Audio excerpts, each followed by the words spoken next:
오늘 소개해드릴 책은 내 운명은 고객이 결정한다. 지은이 박종윤.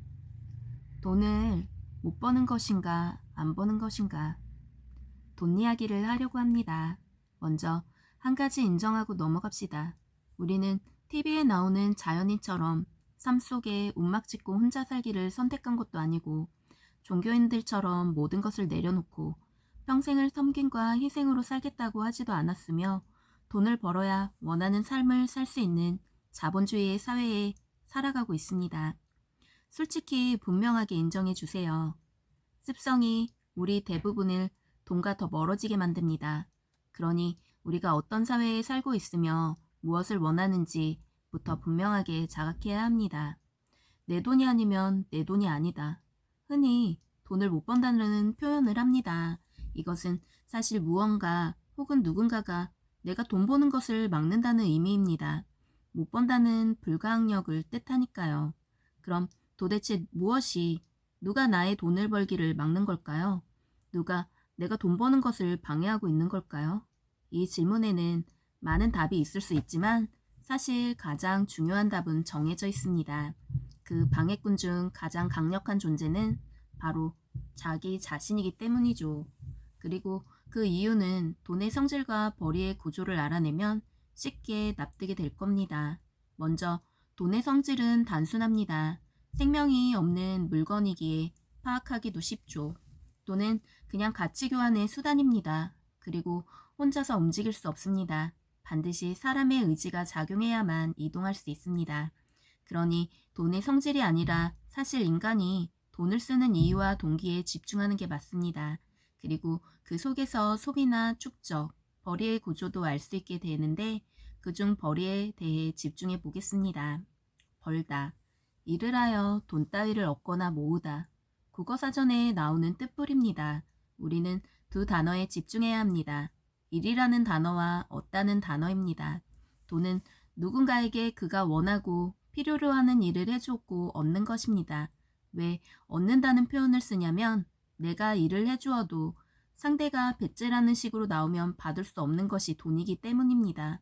굉장히 중요한 부분입니다. 돈에 있어서 그 권리나 정의는 돈을 가진 쪽에 전적으로 존재한다는 것입니다. 이것은 법 이전의 현실에 대해 말씀드립니다.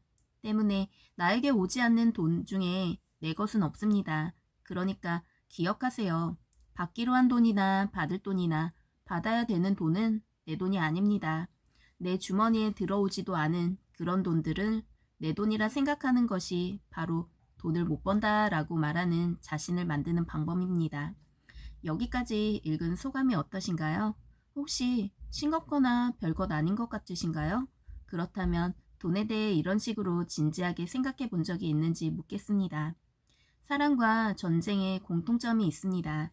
둘 다 상대에게 깊은 관심을 가지고 몰입해야 한다는 것입니다. 이 짧은 글 속에도 개인뿐만 아니라 사업의 수익 구조를 바꿀 수 있는 팁이 들어 있습니다. 나에게 오지 않는 돈 중에 내 것은 없다. 박종윤식 생각. 가난은 유전도 아니고 유산도 아니다. 대부분의 경우 성인 이후부터 그것은 자신이 선택이고 습관과 태도의 결과다.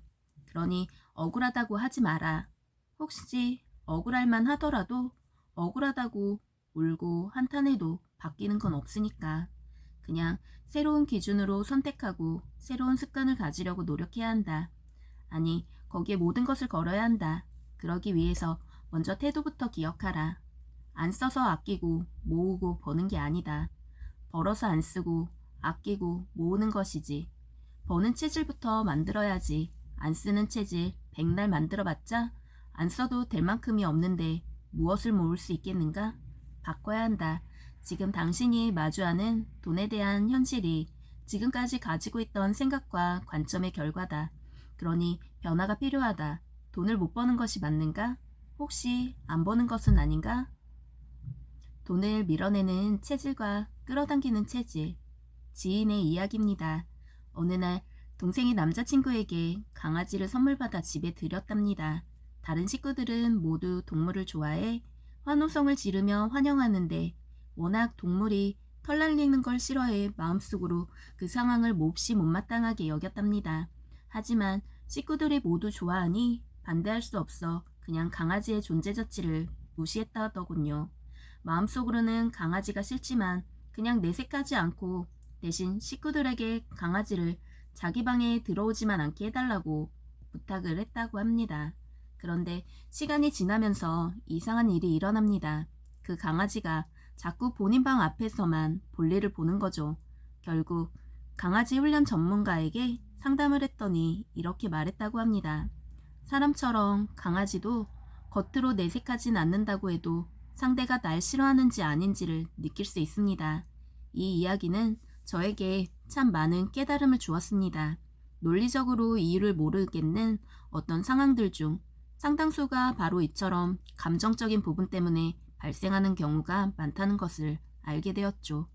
돈도 이와 같은 말씀을 드리고 싶습니다. 돈 역시 싫어하거나 무관심한 경우에는 나에게 오지 않습니다. 정확하게 말씀드리면 돈을 가진 사람을 싫어하거나 그에게 무관심해서는 돈을 벌 수가 없다는 것이죠. 그러니 나에게 돈을 줄 수 있는 대상을 인정하고 존중하고 좋아해야 합니다. 무시해서도 안 되고 무관심해서도 안 됩니다. 그것이 돈을 밀어내는 체질과 끌어당기는 체질의 첫 번째이자 가장 근본적인 차이입니다. 돈을 끌어당기는 힘. 저는 돈을 잘 버는 사람 중에서 본질적으로 돈 자체가 목적인 사람을 본 적이 없습니다. 돈으로 교환하고 싶은 현실적인 가치가 목적이고 거기에 쓰기 위한 목적으로 돈을 버는 것이죠. 그게 바로 돈을 버는 체질이 가지고 있는 돈을 끌어당기는 강력한 힘이기도 합니다. 그래서 저는 늘 실현 가능한 구체적인 목표를 강조합니다. 돈을 가지고 난 다음 하고 싶은 것들, 돈이 있어야 할 수 있는 것들을 얼마를 목표로 어떻게 가질 것인지 구체적으로 정리하여 목표로 삼는 것이죠. 이것은 어떤 가업을 완수하겠다 또는 얼마의 매출을 달성하겠다 등의 목표와는 분명 다릅니다. 그러한 목표는 오히려 내가 원하는 것을 해내기 위해 필요한 돈을 버는 과정 속의 작은 목표나 계획에 가깝죠. 관점이 조금 다른 것입니다. 그러나 이 작은 차이가 결국 큰 결과적 차이를 만듭니다. 좀 더 쉽게 예를 들어보겠습니다. 다음에는 아우디 A6를 사야겠다. 사무실 같은 지역에서 2배 큰 곳으로 옮기겠다. 성수동에 30평대 아파트를 사겠다. 후원 대상자를 늘리겠다. 가족을 데리고 1년에 3번씩 여유 있는 해외여행을 가겠다. 이런 목표에는 언제까지 얼마가 필요한가가 따라붙습니다. 공통점은 현실적으로 나에게 소유물이나 특정의 새로운 가치가 생기는 것입니다. 당연히 현재 가진 것보다 많거나 좋은 것을 지향하고 있기에 이러한 목표를 구체적으로 정리하다 보면 이 가치들에 걸맞는 다른 비용의 증가도 계산이 나옵니다. 그리고 이러한 목표에 대한 강렬한 열망과 욕구가 우리에게 왜 돈을 벌어야 하는지에 대한 이유를 분명히 알게 해주는 것입니다. 막연한 불안감에 대응하기 위해 그저 많이 벌어야겠다는 태도는 우리를 돈에게서 점점 멀어지게 할 뿐입니다. 목표도 불분명하지만 돈도 강아지처럼 안 좋은 에너지에는 따르지 않습니다. 내가 즐거워하고 내가 기뻐하는 데 쓰기 위해 구체적인 목표를 세우고 돈을 벌려 할 때 돈도 신이 나서 꼬리를 흔들며 다가오는 법이죠. 내가 원하는 것을 갖는 것이 목표가 되어야 합니다. 잃지 않기 위함이 아니라 갖기 위함이라는 것을 잊지 마세요. 잃지 않는 것을 목표로 하면 돈은 강아지처럼 또 도망갑니다. 그건 부정적인 느낌이니까요. 그리고 목표가 확실해지면 그것을 위해 얼마가 필요한지 구체적으로 계산하고 정리합시다. 그 돈을 벌기 위해 누구를 위해 무엇을 어떻게 해야 하는지 생각하는 게 바로 제대로 된 일하기와 필승 전략의 시작입니다. 다시 한번 강조하겠습니다. 얼마를 벌지가 1번이 아닙니다. 무엇을 갖고 싶은지, 무엇을 하고 싶은지, 거기에 얼마가 필요한지를 구체적으로 정하는 것이 1번입니다. 싫어하거나 무관심한 경우 돈은 나에게 오지 않는다. 박종윤식 생각. 장사는 사업은 사람을 남기는 것이라는 말을 많이 한다. 그럼 여기서 그 사람이란 누구를 가리키는 걸까? 돈은 혼자 걸어 다니지 않는다. 장사는, 사업은 사람을 남기는 게 맞다. 그러나 그 올바른 의미는 이렇다. 장사는, 사업은 나에게 돈을 쓸 사람들에게 나라는 사람을 남기는 것이다. 그 기본을 모르고 헤매는 경우가 너무나 많다. 돈을 받아야 하는 입장에서 사람을 남긴다는 의미로 접근하면 안 된다. 그들에게 돈을 받아야 하는 나라는 사람을 그들에게 남겨야 하는 것이다. 그러한 관점과 태도가 소비자를 고객으로 만들고 고객을 단골로 만들고 단골을 팬으로 만들 수 있는 이치가 된다. 에너지 집중의 법칙. 여러분은 돈 버는 체질을 만들려고 할 때 어떤 부분이 가장 중요하다고 생각하십니까? 저는 태도와 관점이 가장 중요하다고 생각합니다. 모든 일이 다 그렇지만 내가 정말 돈을 벌겠다는 태도가 있는가? 내가 정말 돈을 존중하는가? 그리고 돈을 인정하는가? 이런 태도가 있는가? 돈을 어떤 관점으로 바라보는가? 안 좋게 바라보는가? 습관에 대한 방식으로 바라보는가? 아니면 돈 자체의 유용함과 존재 가치를 인정하는가? 돈을 많이 벌고 싶으면 에너지를 돈에게 집중해야 합니다. 맨날 골프 치고 문화생활 한다고 하는데 그게 다 돈 벌기 위해서 한다는 건 핑계가 아닐까요? 골프를 치다가 인맥이 쌓여서 그 인맥의 관계를 통해서 돈을 벌 수는 있겠지만 골프를 쳐야만 더 큰 돈을 벌 수 있다는 것은 말도 안 되는 소리입니다. 그냥 내가 골프라는 운동을 좋아하는데 그 골프를 치다 보니 만나는 사람들끼리 합이 맞고 그 사람들끼리 서로 주고받을 수 있는 기회가 있고 그러다 보니 그걸 통해서 돈을 벌게도 된다는 것입니다. 꼭 골프만 말하는 게 아니라 시간이 많이 들어가는 운동이나 문화생활도 마찬가지입니다. 돈을 가진 사람들에게 더 집중. 저라면 더 돈에게 에너지를 집중하겠어요. 그 돈을 가진 사람들에게 에너지를 좀 더 집중하겠어요. 더 중요한 건 내가 돈 버는 액수, 규모를 늘려가고 싶고 내가 돈 버는 체질을 수준을 올리고 싶다면 먼저 경쟁자를 정하고 그를 파악해야겠습니다. 내가 가고자 하는 곳에 이미 가 있는 사람을 경쟁자로 삼으세요. 나랑 비슷비슷한 수준을 경쟁자로 삼아선 안 됩니다. 내가 올라갈 곳에 먼저 가 있는 대상을 경쟁자로 삼아야 되죠. 그리고 그들을 관찰하세요. 그들을 연구하세요. 에너지를 거기다 쓰세요.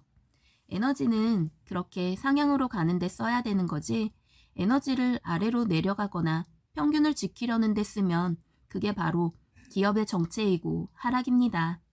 여러분을 돈 버는 데 있어서 누구랑 경쟁해 보셨습니까? 나는 목표가 월 500만 원을 벌었으면 좋겠다고 한다면 지금 월 500만 원을 못 벌고 있다는 것인데 그렇다면 500만 원 이상 버는 사람들과의 게임에 참가하려면 어때야 하는지 그 사람은 어떤 사람들인지 연구해 보셨나요? 내가 월 500만 원을 못 번다고 하면 오히려 월에 1000만 원 버는 사람들의 수준을 바라보아야 합니다. 그들이 어떤 사람들인지 그 체질이나 습관, 성향을 파악하다 보면 거기서 보입니다. 내가 갖추지 못한 점들을 의식하면서 자기에게 체득시키면서 응용하려고 노력하다 보면 어느새 500만 원을 벌 수 있는 사람이 되는 거죠. 그게 바로 경쟁자의 힘입니다. 나하고 직접 실적을 가지고 싸우는 사람만 경쟁자가 아니라 내가 목표로 하고 있는 부분들에 먼저 가 있는 사람도 내 인생에서 좋은 경쟁자입니다. 아마존의 제프 베조스가 말했습니다.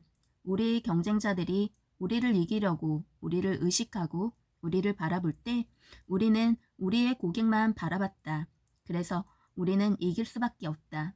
언뜻 들어보면 경쟁자 같은 건 신경도 쓰지 않고 경쟁자는 보지도 않고 고객한테만 집중했더니 이겼다라는 소리입니다. 이 말뜻은 사실 경쟁자가 누구라는 걸 분명히 알고 있고 그 경쟁자를 이기기 위한 가장 압도적인 방법이 바로 고객한테 집중하는 것입니다. 내가 목표로 하는 돈을 많이 벌겠다는 목표가 있다고 하면 집중력이라든지 체력이라든지 시간이라든지 내가 돈으로 바꿀 수 있는 돈으로 만들어낼 수 있는 생산력에 해당되는 이 에너지를 상향에 집중해서 써야 합니다. 그 에너지를 분산시키지 않는 게 중요한 겁니다. 첫 번째는 내 자체가 얼마를 벌려고 하는지, 얼마가 목표인지 구체적으로 정하고 그 목표에 이미 다다른 저 위에 있는 사람들에게 에너지를 집중해 보는 거죠. 거기서 방법으로 배우고 힌트를 얻고 영감을 얻고 나머지 전체 에너지는 내가 실천하는 데 쓰는 거죠. 별거 아니죠? 엄청 간단하죠? 그런데 이 간단한 걸 안 합니다. 이걸 안 하니까 어제랑 똑같은 거예요. 그런데 이 간단한 걸 안 합니다. 나보다 위에 있는 대상을 경쟁자로 설정하고 그들을 관찰하고 그들을 복사하라. 그 과정에서 보이는 것, 영감을 얻는다면 즉시 실천하라. 그것에 모든 에너지를 다 집중하라. 그러면 빨리 벌 수 있고 많이 벌 수 있고 먼저 올라갈 수 있다. 바꿔야 바뀐다. 눈과 귀와 입의 성질 바꾸기. 인간은 늘 세상을 자기 위주로 마주합니다. 사회적 규범인 법적 기준을 제외하고 세상의 도덕이나 정의 등을 나의 만족에 대입해서 정의하는 것이 본능이죠. 그래서 우리는 자칫 세상을 반쪽만 바라보게 됩니다. 즉, 나에게 이로운가? 아닌가로 따지니 상대 입장에서 바라보는 관점을 잃기 쉽다는 뜻입니다. 어쩌면 그것은 정말 많은 기회를 놓치는 이유가 된다고 할 수 있죠. 왜냐하면 앞에서 말씀드린 것처럼 내가 벌 돈은 나 아닌 다른 사람에게서 가져와야 하는 게 이치인데 내 입장에 유리함만 생각하다 보니 벌기보다 쓰는 쪽에 가까워지기 쉽기 때문입니다. 그래서 우리는 눈과 귀와 입의 성질을 남다르게 바꿔야 합니다. 일반적으로 그 세 가지는 나를 중심으로 내가 보고 듣고 말하고 싶은 것에 집중하고 있으니 사실 타인에게서 돈을 가져올 기회의 차단막 역할을 하는 경우가 많습니다. 그래서 그 성질을 거꾸로 돌리는 일이 필요합니다. 결핍, 두려움, 욕구를 찾아내는 눈, 귀, 입. 눈의 성질은 내 주의가 아닌 타인의 입장에서 바라보는 습관을 갖게 해야 합니다. 똑같은 환경, 똑같은 조건에서 타인의 눈은 어떤 기준으로 좋고 싫음을 구분하는가, 무엇을 더 멋지게 보는가, 어떤 모양으로 보는 것을 원하는가를 알 수 있도록 하는 것입니다. 내 고유의 주관을 배제하고 그들의 눈이 가지는 선택의 기준을 파악할 수 있어야 내가 무엇을 내보일 때 상대가 만족하려 돈을 쓸 확률이 높아지니까요. 이것은 순수 예술과 상업 예술의 차이도 이와 같습니다. 순수 예술은 내가 보여주고 싶은 것에 집착하지만 상업 예술은 상대가 보고 싶어 하는 것에 집중함으로써 구매 욕구를 불러일으키고 활발한 거래와 가치 상승을 가능케 합니다. 상대의 입장에서 바라보는 눈으로 성질의 변화는 그래서 중요합니다. 우리의 귀는 부정적이거나 귀찮거나 각종 듣기 싫은 잔소리를 걸러내는 뛰어난 능력을 가지고 있습니다. 아니, 정확하게 말하면 우리가 귀를 그렇게 내가 편한 대로 반쪽만 쓰는 것이죠. 그러나 돈을 버는 귀의 성질은 그렇지 않습니다. 돈을 버는 성질을 가지고 있는 귀는 세상 사람들의 결핍, 불편, 두려움, 그리고 욕구를 듣는데 최적화된 귀입니다. 흔히 말하는 꿀 정보를 들을 줄 아는 귀는 사실 돈 버는 성질을 가진 것이 아닙니다. 그건 거꾸로 상대가 나의 결핍과 두려움과 욕구를 이용해 자기 이익을 취하기 위해 제공하는 것을 내 위주로만 듣고 있는 것이니까요. 그러니 그것은 돈을 쓰는 정보를 듣는 성질을 가진 귀라고 할 수 있습니다. 우리가 일반적으로 가지고 있는 귀조, 나에게 유리한 것이 아니라 상대의 불만족과 욕구를 들어줄 줄 아는 귀가 그래서 필요합니다. 무엇을 제공해야 상대가 나에게 돈을 줄지는 바로 그런 것들을 들어야 알아낼 수 있으니까요. 내 자랑하고 내 욕구 풀고 내가 하고 싶은 말을 하기 위해 입을 쓰는 경우가 많습니다. 그리고 당연히 입은 그러라고 있는 것이라 여깁니다. 틀린 말은 아니지만 그런 입은 그냥 상대에게 나에 대한 정보를 제공하고 나를 파악해 내 돈을 가져갈 수 있게끔 하는 성질을 가진 것 뿐입니다. 돈을 버는 성질을 가진 입은 그렇지 않습니다. 그 입은 물음표를 품고 삽니다. 즉 상대에게 질문하고 상대에게 답